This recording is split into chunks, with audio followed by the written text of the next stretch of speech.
You have such an inbuilt lesson which you can listen back to because you have that influence from a young age. And I think there's a very, very special relationship, most likely due to the holistic nature of the program and the nurturing of the comfort zone and those traditional values. But when you've got a mentor who does all of that for your child, there's a very special relationship going on. And it's something that really bypasses age completely. Traditional values. I don't know of any sport or club, apart from things like the Scouts, which I think are very aligned to us, that have such a focus on traditional values. And I believe that all of you are here today because we all share that same ethos. We all share the importance of courtesy, integrity, perseverance, indomitable spirit, self-control. These things are so important to us as parents. We want to pass them to our children, and that's something we're very collective about, I feel. You look at each martial art. You look at Taekwondo, it's got the 5 tenets of Taekwondo. You look at Kung Fu, it's got the Wu Dai. These are moral codes that martial arts live by. Each style has its own way of developing a person's character with a strict moral code. There's nothing else out there that does that. And that's really inbuilt into what we do. When you go downstairs, there's a class downstairs right now. The second the instructor walks in, they bow when they walk in. They call each other sir, miss, mum. There's handshakes. There's bowing to each other. We bow in between class. We ask students why we bow. They'll all tell you we bow to show respect. Good, well done, guys. You've been listening in class. Good. So there's that underlying feeling of respect, and it's moral values, and that's traditional values that martial arts have.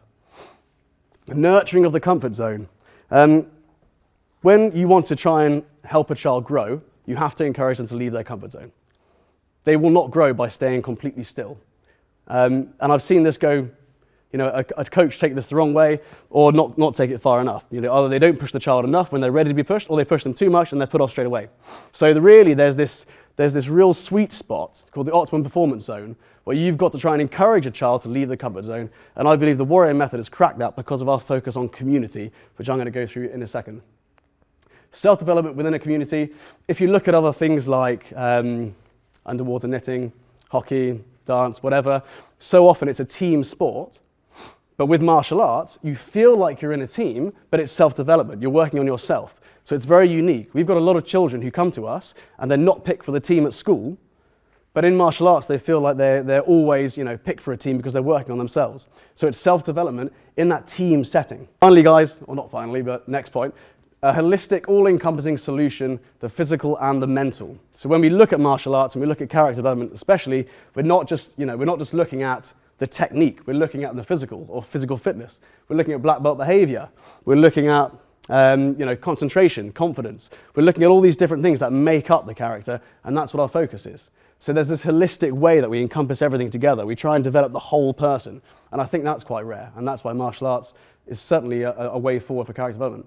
There's a focus on leadership. So step 4 of the Warrior Method is to lead. We teach children to lead other people, and we do this as part of our program for several reasons, and one of the biggest reasons for that, other than developing confidence, is that it develops emotional intelligence. When you teach a child to lead other people, you fill them with confidence, but you teach them how to communicate their ideas, how to talk to other people, how to work as part of a team. You see it on every single CV. I work well as an individual as well as part of a team, but developing leadership skills really, really helps with that. Finally, guys, there's a unique student-instructor relationship, which I think is very rare to find. And when I look back at some of the things that really stick in my mind, I can hear my instructor's voice from 24 years ago.